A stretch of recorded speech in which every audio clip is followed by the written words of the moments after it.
In the heart of the 1940s, as the shadows of World War II loomed over the globe, a clandestine operation, codenamed the Manhattan Project, was set in motion. The project, a top-secret endeavor, was conceived to harness the destructive power of the atom, with the ultimate goal of ending the war and securing the future of the United States. Scientists and engineers, the brightest minds of the era, were drawn into this labyrinthine endeavor. Among them was the brilliant physicist J. Robert Oppenheimer, who would lead the Los Alamos Laboratory, the project's research hub.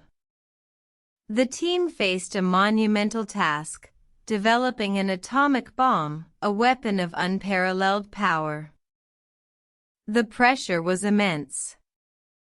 The world watched, unaware of the race that was unfolding.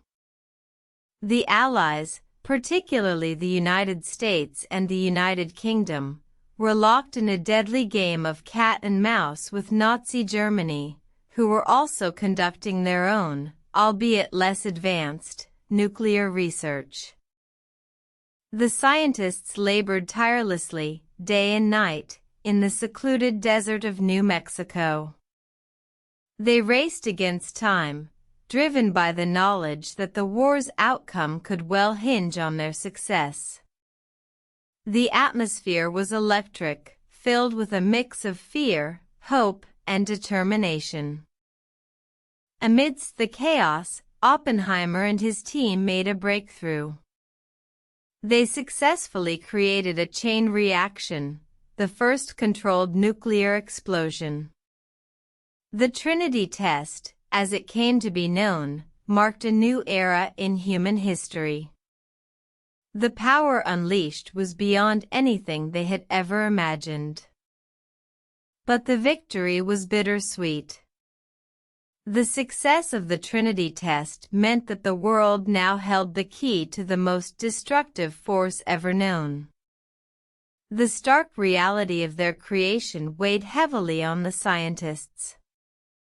They had unlocked the potential for both incredible progress and unimaginable devastation. The atomic bomb was soon ready. On August 6, 1945, it was dropped on the Japanese city of Hiroshima, followed 3 days later by Nagasaki. The aftermath was catastrophic. Thousands were instantly vaporized, and the cities were left in ruins. The use of the atomic bomb marked a turning point in the war, leading to Japan's surrender and the end of World War II. However, the world was forever changed. The atomic age had begun, and the potential for both peace and destruction was now in the hands of nations. The Manhattan Project, a race against time, had left an indelible mark on the course of human history.